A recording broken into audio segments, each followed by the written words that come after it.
my responsibilities. I'm a co-founder of Enter, managing director, or co-CEO, however you want to call it, and that I'm responsible for tech product design things and the operations. This you can be kind of like the more product side of the managing directing team. This could be maybe an information. You could say my background as an architect, that I worked as an architect for 7 years, I think is maybe as well. But also what do you define yourself as at this point? Because this is hard. Like, would you call yourself like the entrepreneurial architect? Would you call yourself the tech architect? Like, I never thought of that. I know, right? And I wouldn't like to give it a title as well, because like in my idea of architect, I'm an architect. Like, I mean, what I'm doing is maybe not the classical way how we've been taught to be an architect, but I think it's like it's one way to be an architect, like for sure. Like, I mean, I massively influence the way how people change and adapt their building by the decisions they do, and we help them making those decisions. So I very much influence at scale the built environment, and this now sounds like I influence them, but like, I mean, I think this is a very important role of architects as well, to think about the everyday decision of homeowners, the built environment, whatever. And I think what we don't do is kind of like, is this like out of the lens of the building culture, if you want it like that, help them make like the right creative or aesthetical whatever decision. This is where we entirely step back. But I think as well, this is one way of approaching, and you're still an architect, right? You know what I mean? So like, I understand myself as an architect for sure. Today we have Justus, who is the founder of Enter, and we would love to know more about his business and how he started it, fresh out of the 9-to-5 to a very successful business. This would be my second episode to record. Okay. And I would love to ask you, like, from the get-go, how did you start, and how did you like finish university, and where did you hit? Like, how was the journey? Yeah, okay. I would even start the journey before university. So my father, used to be a project developer, so he was into real estate, and I think I was always kind of like interested into the built environment. So for me, it was kind of like clear that I wanted to do something in that field. And I did do a lot of skateboarding when I was a teenager, and as well, this is, I think, another dimension which really kind of like influenced my practice, is this kind of idea of like, just, I don't know, how I observed the urban landscape and buildings, and how to kind of like behave and move through buildings and all that. And I think these two dimensions kind of like helped me to choose the studies of architecture. And then, I loved the studies. I think university was, I would even retrospectively say, the time at the university was, almost the most beautiful time as an architect, no? Like, because it was really a time where you were really, really free and doing things and exploring things, and I really enjoyed that. Even though during my studies, I was always very interested in being actually more kind of like already out of the university and do things. But then I studied architecture first in Hannover and northern part of Germany, and then I went to South America for a bit more than 1.5 years, did an internship there, traveled a lot there. As well, a very important time to me. I worked in Santiago de Chile at a very cool practice there. Met a lot of like young architects as well, very good friends up until now. And I came back, studied in Berlin at the University of Arts, and I really had I was really interested in the work by Vassal back then, and I had the chance to study then at University of Arts in Berlin with Jean-Philippe Vassal, which was very important for me as well, because it really brought a totally kind of like new understanding of how to think architecture, how to think a project, how to start with an architectural task. And I think this was really influencing me a lot. And I did all my majors there, I did all my designs there, did my master's thesis with him as well. And after that, I had the chance to work in a practice in Berlin as well, of a person which very much influenced me, with Finn Geipel of Lin, L-I-N, as well, professor in TU Berlin. And I worked there in the competition team It was very cool as well. But then I had the chance to join a practice of a friend of mine who just like won a competition in Switzerland, and I used to work with him before in another practice, and they just found their own studio, and that was a really cool project. But this was really this end-to-end kind of like from design to construction site, and as well I think something which really shaped my view on architecture, because it as well showed how tedious and how kind of like how much time and how patient you have to be working on one project for a very long time, no, with all the politics with the client and all that. And after that, I started what I'm doing now, and that's basically my path through architecture to what I'm doing now, if you want to like that. So the last point that you ended with before starting your own company was basically going from design to execution, and that gave you like an overview. Yeah, one could say so. And it was the first time where I really like kind of was in the position to project lead and steer a team. I did this a little bit in the competition team at Lynn, but not that much. And rather it was like this thing which really I love to do. It was like new project after project when competition. No, so you worked for 2 to 3 months on one project, and then you had an entire new task, something which really suits my character, I would say. So it was a lot of fun. It was really thrilling. And then and with the task for this very beautiful project of Felgendreher aus Köchling I worked for, it was like a project which they won in a competition. I took over after the competition, but we changed the design as well a lot, and it was a lot about like negotiations and dealing with the customer as well, then trying to kind of like project lead or project manage a team of engineers, then the construction worker later, and and I followed that up until to the construction, and then not until the actual ultimate finalization, but like until the construction site started, and during the construction site a little bit. And it would really influenced me, but it as well. Yeah, it was not always easy for me, I have to say, very frankly, because it was like 4 years which I spent on that project, and it was it always has those phases, no? And then you change, and you it just takes a lot of time. You have to be very patient, and sometimes I'm a little impatient. So I think this was something which really kind of like was quite a challenge for me. And as well, kind of like this moment when then a former friend of mine, or like a friend of mine, which I haven't seen for a while, that's the right way of saying it, Max, my now co-founder, he approached me. He has a completely different background. He's coming from finance business context, and he worked for McMakler before, which is a Berlin-based startup in the real estate sector.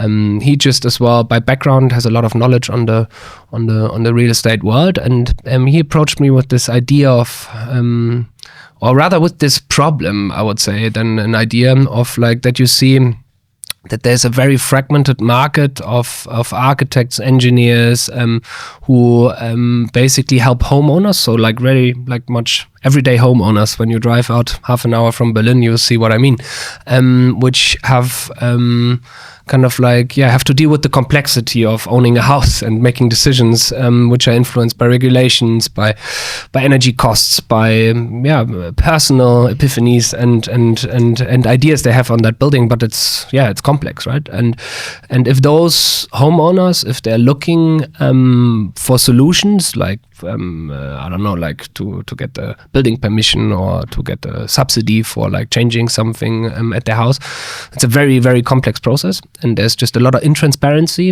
And as it's a very fragmented market, it's often very like we talk about customer journeys, no? So like this is a word as well which is not very architectural, but like it's the start of like a decision making you do until like something which you basically want to finish. And in this customer journey there's just a lot of frustration out there, and this is something which he came up with, and then we explored a little bit in that field. I think this is a great problem to actually like be directed towards, but the jump is still like interesting to me. Like you were doing a 9 to 5. Yeah. And then a little more, I'd say, but of course, an architect. But then how did you go to like leaving that to the side and then jumping right to doing a business? Yeah, good question. I think I was very much driven and influenced as well by the idea that I like, I mean, there was a lot of frustration, one has to say. No, like, I think every architect during that time, but I think even today, they're really questioning how to start your own studio, no? Like how to start your own practice. And when you look into the market, there's just, and I'm still, most of my friends are architects, and a lot of them started their own practice years ago or in the last few years. And you see it's not easy to maneuver through kind of like getting commissioned for projects, and as well for projects where you can actually kind of like make money with, no? And make money with, I'm not saying to get rich, but just to sustain, right? Like to just build to survive. Right. To have a practice which gives you the stability to grow as well, maybe, and to have kind of like phases in which you get less commissioned and more commissioned, right? Like so, and I think this was very complex, and there was a lot of frustration. So like we looked into like doing competitions, like I mean maybe more concretely, like one of my co-founders, they are like, so I started the practice with Max, and then I took Alex to that journey, and Alex is an architect as well. I used to work with in 2 practices before, and we were already exploring kind of like a path to form our own studio.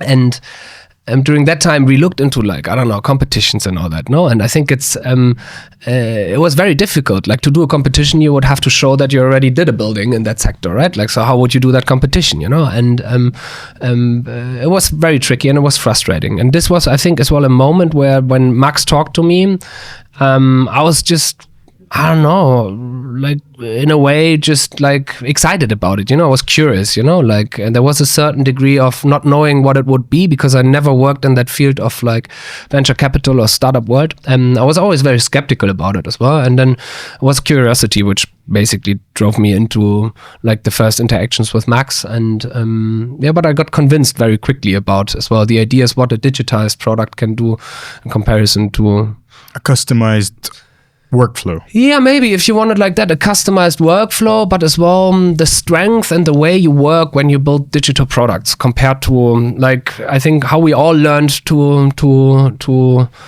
projects in architecture, no? Like, I mean, we don't talk about the reality when we are at university, and then you get out and you get to know it in the studios, but like how to acquire a project, how to advertise yourself and all that, there's something which you're not being trained, no? 100%. 100%. And this takes us to exactly like the question I would love to ask.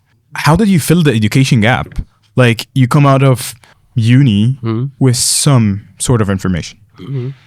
I'm happy with it personally. Like, I enjoyed it.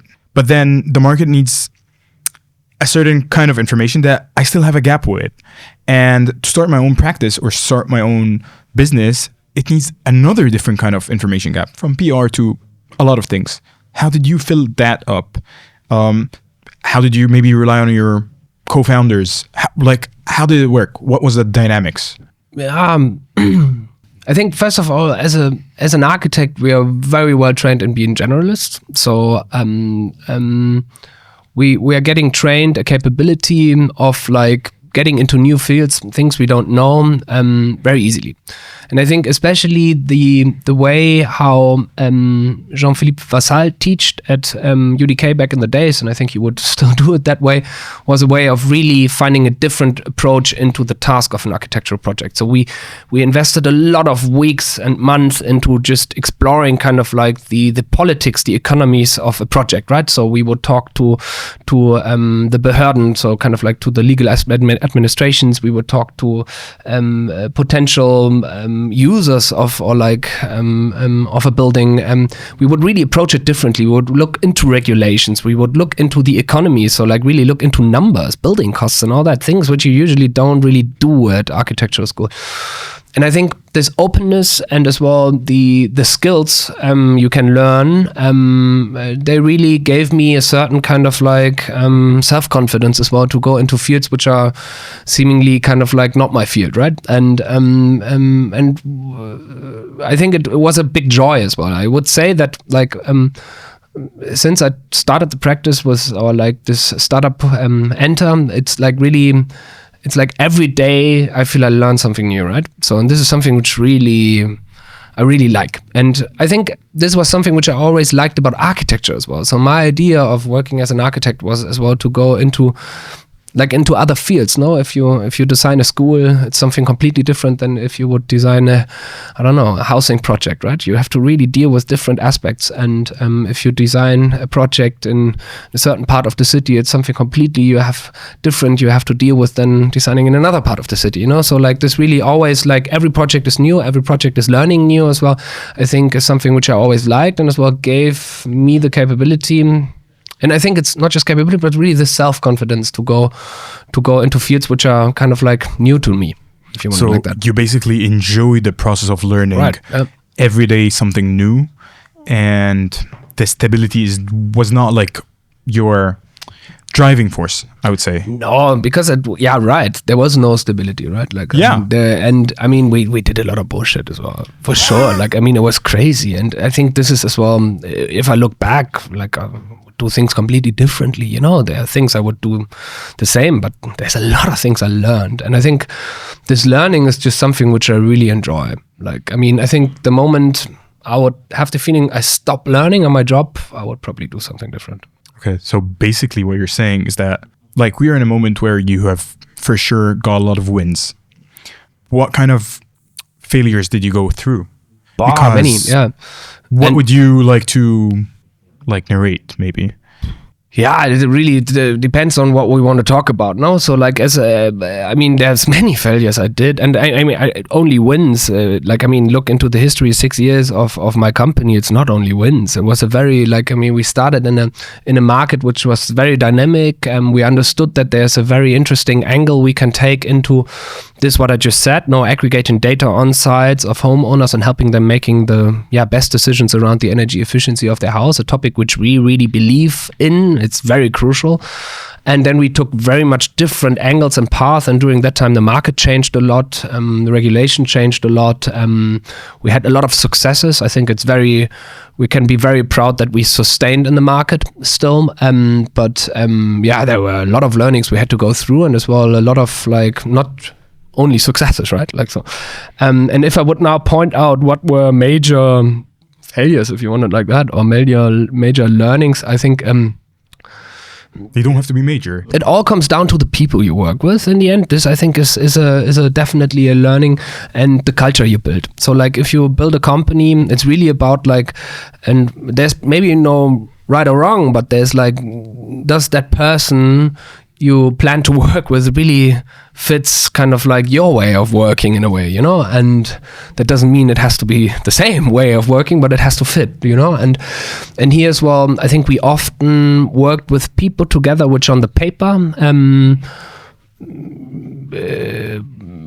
should have brought a lot to as well kind of like help and shape the journey of the company, which where it didn't really work out. And I think while observing that, sometimes I was a bit blended as well by what those people potentially could bring just factually on paper, because they had a certain experience, and in the end it was much more about trusting your own gut feeling. And here again, I think it's not that those persons were not able to deliver that. It's just that they maybe didn't really fit the way how we work. And I had to learn a lot to work together with my co-founders.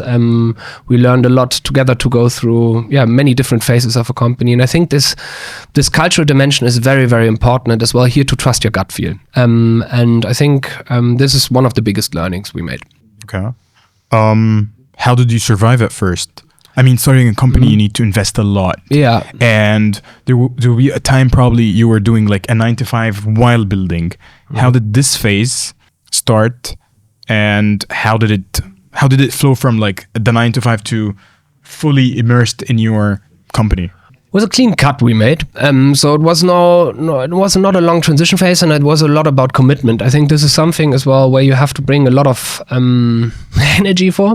We had this energy back in the days, and I would still say that we would have it again, but maybe on a different way. I mean, by now I have a family and other kind of like responsibilities next to my job, but I think we were very young and hungry as well back in the days. No, it was really like 6 years ago. We met, and we gave up everything. Like I kind of like as well had of course a transition phase in my former practice, but I quit the job. It was not an easy decision because as well I love what they do. It's an amazing office, and I often look back as well, how would it have been to keep on working there or to do your own things. But in the end, it was a clean cut we made, and then we started exploring, but like with full commitment. So like from 9 to 5 architecture job, it was 9 to 5 working together with somebody with a finance and startup background, and then it was full on. Like, and we kind of booked a small kind of like or we found a place. I mean, we started the business in February 2020, and in March 2020 the entire world changed. You remember, no? Like pandemic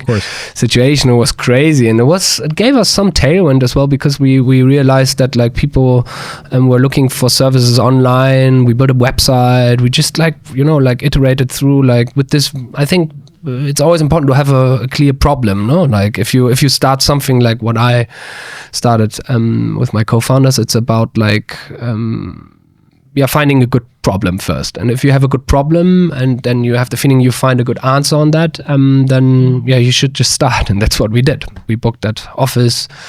We after I think a few months, we got the first kind of like fundraising started. So we talked to, but rather family and friends, and got some capital, but very little at the beginning. And then we really bootstrapped the company. Yeah. But like you're saying that you need to find a problem, but also if you don't have the right skills, you cannot like dab into it the right way. Like, I don't know, what's your stance from that? Do you think it's just the problem, or is there maybe the right skill set or the right mindset to this problem? I don't know. I think like even if you're getting a building task, right? Like even in university, it's about finding the problem first, isn't it? Like, I mean, if you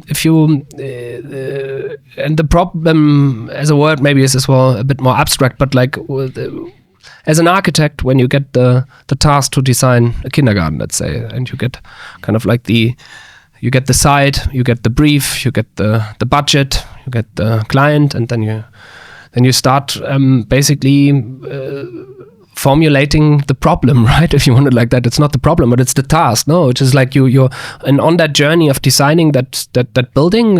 I mean, you have the ultimate goal to create a space, a beautiful space, which is being used and the user loves, right? Like, so this is what you look at. And I think it's not so different when you kind of like, of course, you explore yourself the problem, but I think even architects do that a lot. No, so there's many as well in the history of architecture, very important projects which are kind of like without the client, right? Where just proactively architects formulated a problem. Just think about many proposals being made by, I don't know, Herzog Dimmeron, proposal for the Tiergarten in Berlin. There's a lot of like great, like self-articulated problems and solutions to that, right? Like, and even if they just like try to point out something, right? And I think, so I think this ability we as an architect learned in university to as well observe like just everyday life with a lens of an analytical approach to what could be changed to the better or something like that, right? And I think this is what we did ultimately, no? Like it was a very economic observation by my co-founder Max of like having just a lot of pain by homeowners if they try to solve something at their building, as the house, like, I mean, want to make it better, want to change insulate or want to change the heating. There's a lot of pain, and this is the problem, and then we looked into it, how can we solve that? And we realized that it's a lot about like this understanding the situation of the building and making the right decision with all these kind of parameters of like regulations, potential subsidies you can get, the aesthetics idea of the homeowner. All those come together and you have to help them finding the right answer, right? And this was the problem which we found. And I think this ability to identify this problem is something we as architects are very good in. That's super. Yeah. But then, what did you work on first? Finding clients or developing the product/services that you offer? And which like lend like to which? Like, how did the transfer happen? Did you develop it first and then you found the client, or did you find the client and then you kind of connected to the service or product? And please let me know more about what kind of services and product that you developed.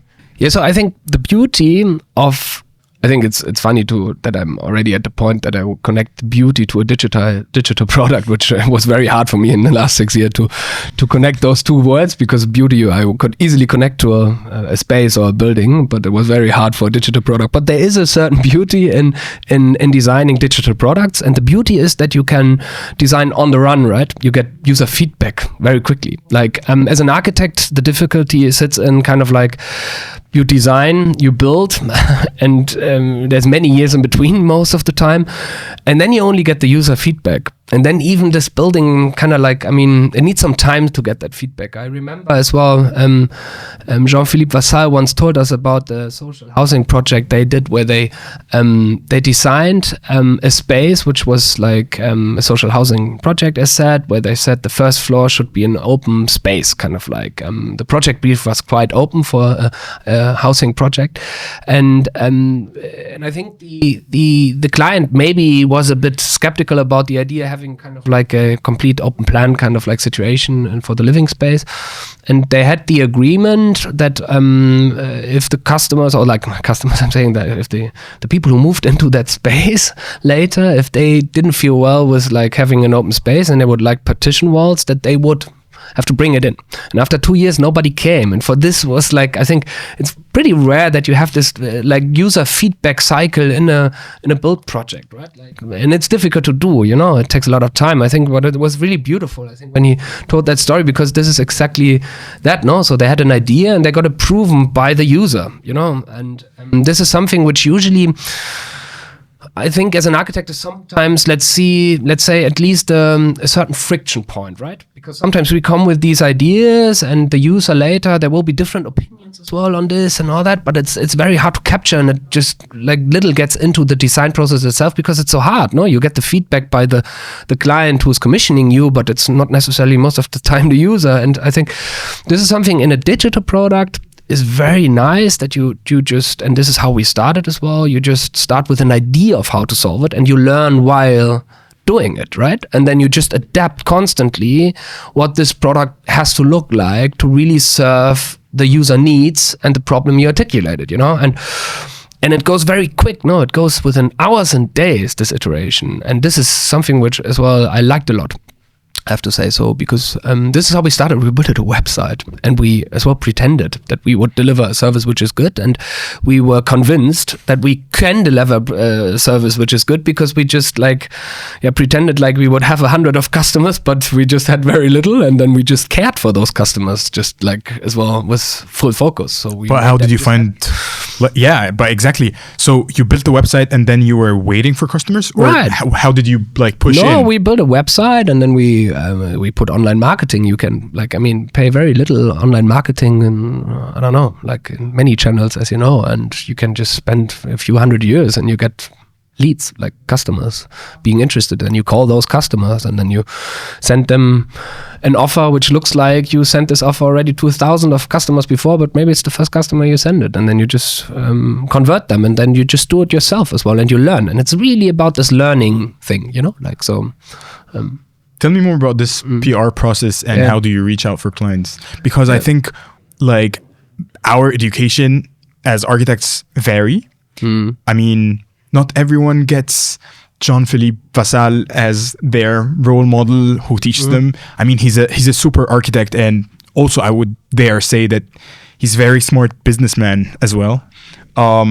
He's the kind of person that you learn on books how he reached out through a problem, finding social housing in France, and then figuring things out along the way, and like giving very strong proposal. But this kind of mindset is not always there. So how did you first like go the PR way? Media buying, reaching out to people. How did you do it? Like, how did you envision it? Yeah, as I just said, it's very dumb in the end. It's really just like online marketing, no? Like, I mean, I think it's as well talking to them and adapting your message, if you want it like that. But like as well, one has to say that like sometimes as well, I think it's very important for us to, as architects, is to kind of like get out of this like narrowed kind of like view like of like what is the everyday form of living and how do people actually feel and live architecture, you know, because I think sometimes we have, it's really important as well to what I just said, drive the half an hour out of Berlin, or like it's like the reality looks different, and I think it's there's a lot of beauty in this everyday use of architecture, and so I think you really have to understand how people think space and houses and whatsoever, and I think this is where you really learn a lot as well, and this is what I think we did then, no? So like to really get the attention of, like we're talking about like thousands of people we're interacting with. It's about understanding their real problems, and this was as well a lot about talking to them, doing on-site visits. Like we started with this, so an incremental service or product of our business is the data aggregation on site. So the analysis of a house we are doing. So we are really data driven. We are just trying to get better and better to like really capture the complexity of a building in their parts, and really to make on like very scientific approaches, if you want it like that. So different models we are using to calculate potential return of investors of a house, and this is complex, you know. And if you would start that message out, like nobody would get it. But if you go and try to help them, look, I have a solution for you to save a lot of money, everybody listens, you know. So, and this is what we, I think, had to learn. What is the real problem? Because for them, like the homeowner 2 hours out of Berlin, the problem is not a fragmented market, or like not a that they don't have clear ideas on the U value of their exterior wall. Their problem is that they are afraid of energy costs and regulations, and they want to make their house a better house. They're afraid of like potential devaluation of their house because of regulations and all that, you know. And everyone wants to save money. Right, yeah, and I think I understand as well why there's a certain insecurity out there, because like I think what is right or wrong is even, I think, for us very hard to define, and I think this is what we aspire to, and this is the language we chose as well in the end. So something which really tried to get as close as possible to the real problems of homeowners out there. That's super. Yeah. So you basically do like post-occupancy studies, and then drive of them research, and then this research you develop into services. What's your line of services that you give, or digitized product, as you were saying? So it's very simple. I mean, we have a B2B and a B2C angle. The B2C angle is the clear focus, because we believe or we see that it's just a reality that most of the buildings in Europe and Germany, they are owned by private homeowners. The kind of like institutional asset holders, they're interesting as well, because they have another and sometimes a bit of a different angle on making decisions around the energy efficiency of those houses. But for private homeowners, it's that's our main target group. And what we do is basically that we there was this like, or there is this there is this job of the energy consultant, no? So like an Energieberater in Germany. It's a very German kind of thing as well. It exists in Europe in some countries, but all a bit different. And we found that a very interesting case because it's experts trained most of the time from different backgrounds, either craftsmen or former engineers as well, which learned how to analyze a building in a very analog way. All this data they aggregate helps them to then do calculations and consult the customer upon different decisions, like, do I change my windows to save energy? What subsidies could I get for doing X, Y, Z? And we said, like, okay, all this data, after the process is being lost, then the craftsman comes, the craftsman again does his own kind of like analyze, and it's just a very inefficient process. And we see that most of the targets we are trying to achieve in the field of energetic home renovations, they are caused by a shortage of labor, you know? So like, and then when you see how inefficiently they use their time, we said, like, this is something where we want to try to solve a problem, not just on the customer side, but on the side in the market. And I think if you have those two things, it's always, it's an interesting case. Like if you solve something in the industry and something for the homeowner, there some magic could happen. And this is what we're trying since then. Is basically that we invested a lot into digital products to aggregate data on site. We have over 200 energy consultants, which are basically German-wide, using our app to aggregate data on site. Whenever we have a customer, we can send those people within very few days, and they need like 90 minutes to capture the data. And after this, we have different models, some machine learning models as well, which we can use of all the thousands of buildings we already aggregated. And then we can help them making decisions very much based really on the details of their building, on the details of the energy costs, what they could change and do. No aesthetical dimension in here, and as well based on the regulations. So sometimes we as well, of course, those recommendations, they are very much driven by political decisions. And these recommendations we give to the homeowners, and then we have the capability to as well help installing that, because we have a platform where those craftsmen use all those data, which we aggregated, and they can install much more efficiently. And this is basically what they then do. And we believe this journey with Enter is just like a much more transparent, more kind of like frictionless, and a very empowering journey to change things on your building which have an energetic dimension, if you want it like that. Okay, so I'm a homeowner right now. Yeah. I'm on your app, which is like a marketplace right now. Do you have like certain packages that you can offer me? Right. Yeah. So there's two ways how you could basically become an Enter customer, or three. So again, the one we didn't talk, you could be a kind of like asset holder, have multiple buildings. Then we have a B2B angle, but let's talk about the B2C, our main focus as well. So either you are like very, very at the beginning, you just want to understand your building, then you could book like the service of kind of like an energy consultation with us. So that's the one access. But most customers actually come with already with a problem. Most customers, they see their heating system getting too old or being damaged, or they see like their gas bill is just too high, and they come instantly with the idea, look, I want to change something on my heating. And this is where we have, this is like really the main access to our service. And then we just based on data they share with us digitally, and we can already do a lot of analysis and cost estimations. We have a lot of energy consultants in-house, and as well customer support, which then consults them, and then they can actually buy those systems like PV systems, everything around the home electrification mainly as well, heat pumps, battery storage and all that. They can buy with us, and for that basically we first show them what kind of like options are out there in the market which would suit to their building. We do a much more kind of like elaborate kind of like analysis, and then we send a independent energy efficiency experts licensed, what I just said, with the app on site, and they do this like very holistic screening of the house, and based on that they have a very clear idea how much will they save. They can basically get financing products from us which help them as well to afford those solutions, because there's often a very simple math of the more you invest, the more you save. It's just the financial barrier for customers to start that is difficult. And then we help them getting the subsidies, getting kind of like a local craftsman to install all that.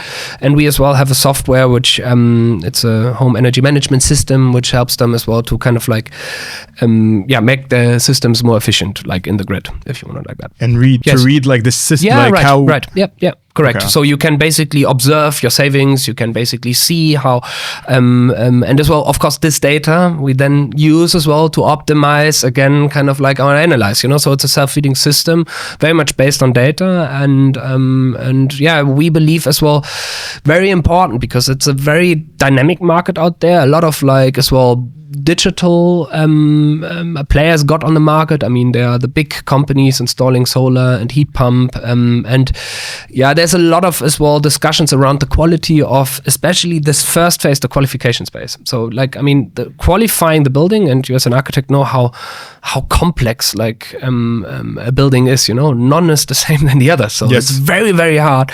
And we really try to find a solution for that complexity at the beginning, because we believe if we solve that, we can just deliver a much better process than any other in the market. And this is as well what we, I think, proudly could say that we what we do best. What we do very, very good. And and as well the differentiator between other like big scalers in the market, which only try to deliver like the solutions at scale.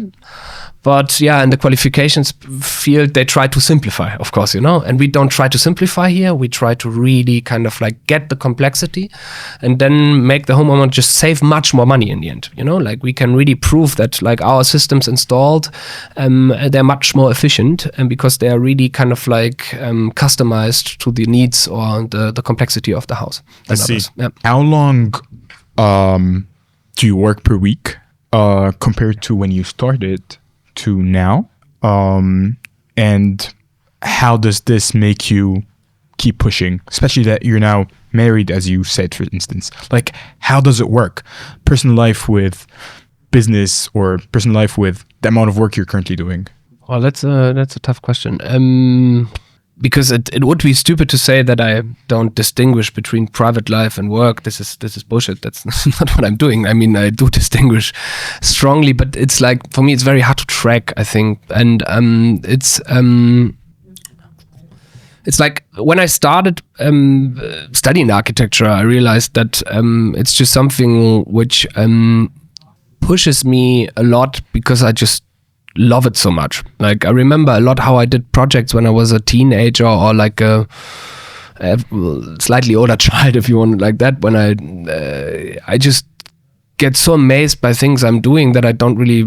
It's very hard for me to track the time, and it's rather a thing of hygiene to kind of like try to have the time for the rest, if you want it like that, right? And I think I manage well sometimes, and sometimes it's harder, like especially with the family. But I wouldn't say that I work more or less. Like, I mean, it's definitely that with the family you have to just create more space for the family, because I want to invest time into my family, into my like spending time with my wife and with my daughter. But it's I think my mind as well is never kind of like on stop, right? Like, so I just for me, it's very hard to say how much hours I would work. I think it's very hard to say.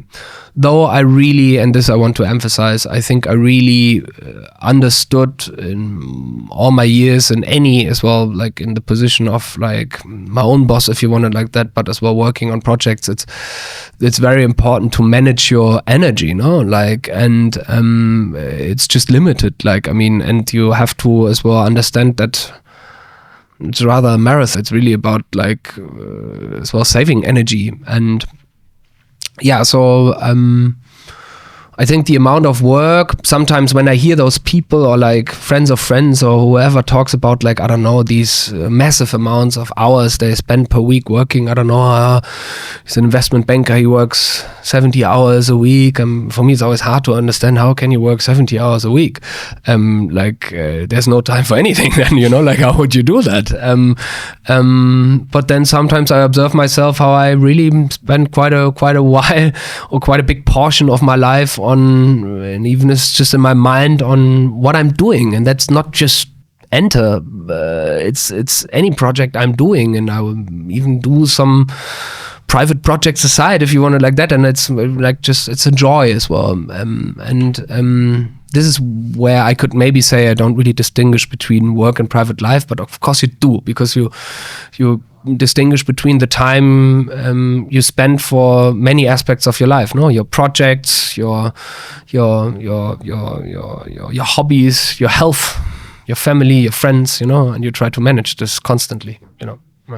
Did AI help you manage better? Did it compete with what you're doing? Did it put you at any questioning of what you're doing? That's a big topic, and I really believe that AI gonna change entirely the way we gonna work, live, and whatsoever. I think it's frightening sometimes to see what could happen in the next few years, but it's, I think, as well a lot of joy and excitement on that topic, and we use it a lot. We try to really build a culture around AI here. We really want to empower the people to learn it, because I think as well we have a certain responsibility to make people using it and learning it. It's like if you wouldn't have trained 30 or 40 years your, I don't know, finance people Excel, they would find a hard time to find another job. I mean, I hope people work at Enter for as long, because we enjoy really working with the people. They should work here as long as possible, but like the moment they decide themselves maybe to leave as well, they should be in a position to find a job. And I think like if in 1 or 2 years and you're working, I don't know, as an individual contributor in finance and you don't know how to leverage AI toolings for you, I think it's going to be a hard time to find a job. I really enjoy exploring these things. I'm in responsibility here in the company for the tech product design team. So I work a lot with engineers, with product managers, with designers, and of course they are very early adopters. So we are really in it, and in all aspects and all departments at Enter, AI is being leveraged and used, and as well we try to put the barrier as low as possible for the people to use it. But would you say that it can compete with your business or your way of solving problems to people, and there is a way that you can think through it, or think like there is a clash at some point? I think any service or any product or any company which can leverage their own business with AI, which doesn't do so, is in danger. Whichever like kind of like adopts on it and like brings it into their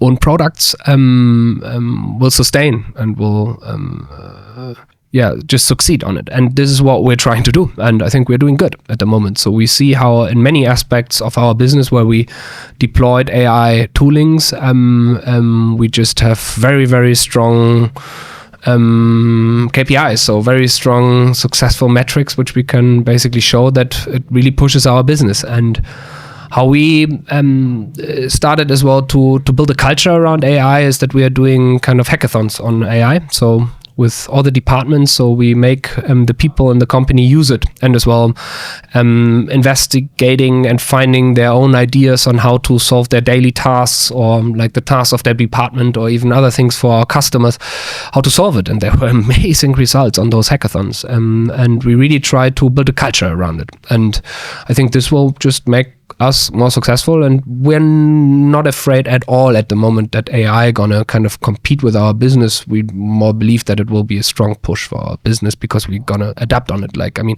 everybody at the moment puts like kind of like AI first and whatsoever, and we are an AI platform. We could do so if we wanted, but like, I mean, it would be mainly storytelling, which would help here. But I think it's you don't need to put it and can do it and deliver the results, and that's what we're doing, and it will become more and more important for our business. And But how would you measure success then?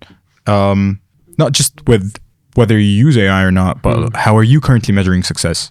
In our company, this is one of the most important topics, I think, as well. If you build a business, is to define what is success and how to measure it. So since ever, data analytics, so business intelligence, is a very important part of our company, and it always sits in the as well a bit it's sometimes hard to mitigate, because you, as a startup, if you try out products and new products especially, you should be very careful that you're not blind, because usually you do those things and you have an hypothesis what you want to improve and you want to measure it, but in the same time you want to iterate, you want to be quick, and like having very strong data analytics or business intelligence is as well, it's like you have to invest time into it, and this is sometimes as well in contradiction with like iterating fast, so it's always a bit of a like something you have to kind of like negotiate.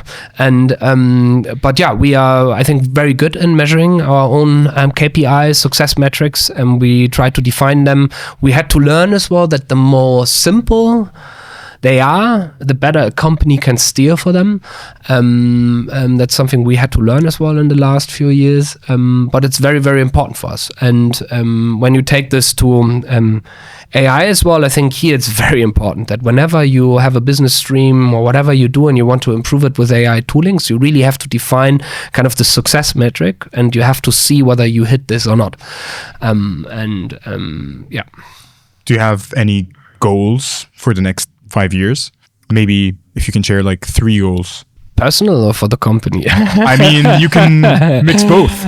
I mean, Yeah, so like, I mean, definitely we always have goals, and I could break them down now, but they're very business internal. But like, I mean, first of all, we made a transition in the last 2 years. So you have to understand that we understood that this market of the energy consultation, so the Energieberatung in Germany, was a very interesting market in 2022, 21 when we started, and then it was growing like a 2 to 3x year over year. So, but it was still a very small market. It was a niche, and we had this idea that it could be a stepping stone, kind of like a hit into the market. But then this market was kind of like as well influenced by a lot of political decisions. You remember there was a lot of discussion around the KTF, the Klimatransformationsfonds in Germany. This is what basically killed the last Regierung. So kind of like we had before the party which is now in power, we had another kind of like situation, and this situation basically collapsed on this political situation, and we had to kind of like mitigate through all that, and then the market was kind of like was flattening. It was like it didn't grow anymore. It even kind of like it was like didn't grow anymore. And we had to then as well decide a lot on this. And what we did then is that we really focused on what I just said, that we said like, no, the people are coming with the problem. They're not looking for an energy consultant. They have a problem. They want a solution. And then you have to make them understand that the approach of an energy consultant can help to make just a better decision, you know? It's a completely different angle, you know? So we had to learn in marketing that we reached kind of like the cap. We became market leader in Germany, but this was a small market. So it's like we didn't keep on growing, you know? And so we made this transition. That was very hard decisions we had to make, because it meant as well that we had to structurally change things in the company. It had personal consequences, of course, for a few people. And it was a very difficult time as well for me as a CEO and founder of that company. It was very, very, very difficult. And I think if I would define a target now, it's really that we're going to prove, and this we kind of did in the last few months. So we are back in the old kind of like revenue, kind of like targets, but now we want to go a 3x. So it took us now 2 years of kind of like restructuring, and now we really want to prove that we get a 3x on this at least for the next few months. This is something where we all run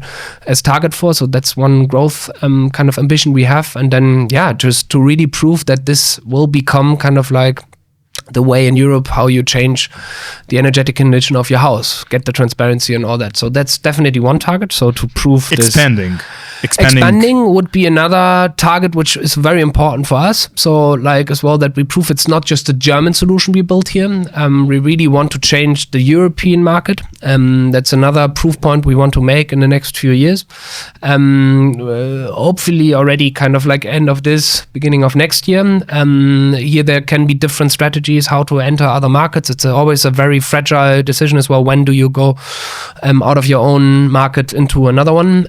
But we see huge potential here as well due to certain investors we have, which could help us finding a good path into other markets. We have Schneider Electric, a huge company from France, backing us as well through their fund. And there are some very interesting ways how we can go into other markets. That would definitely be another target. And then like the third, maybe a personal one is as well, I'm getting another child soon in the next few months, and I think it's really what I just said, no, like to really be good in kind of like managing the capacities of yourself, because I think it's so important to invest time to the relationship of you and your child. Congrats. And that's very, I think that's maybe the top one target even, and the other ones come after.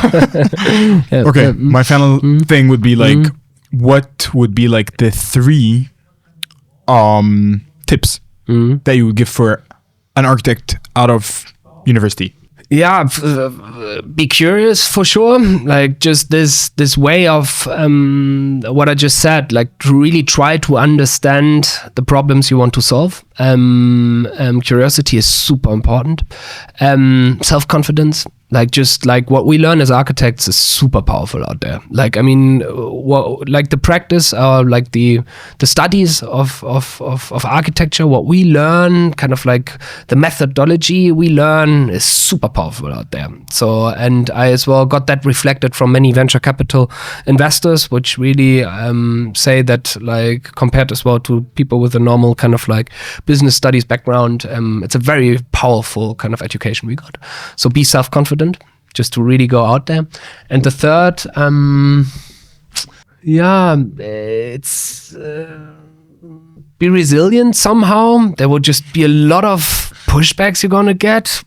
We got like, I mean, you said at the beginning, you got a lot of successes. I have a huge list of like failures and moment of frustrations we had in the year. And just be resilient on that. And just don't take it too personal as well. See it a bit as a game, like, I mean, just like if you can, I mean, to just have joy on what you do and be resilient. Just take any kind of failure or like pushback you get as a learning, you know, like this is what we try to cultivate here in the company a lot. Is like whenever we see we did something wrong, we are like, yes, we know how to make it better, you know, how cool, we understood, you know, like I think these three things maybe. All right. I'd like to thank you so much for your time and for your energy. Yeah, and very happy. For all the tips you gave like throughout the episode. No, super happy. Thank you so much. Yeah, likewise.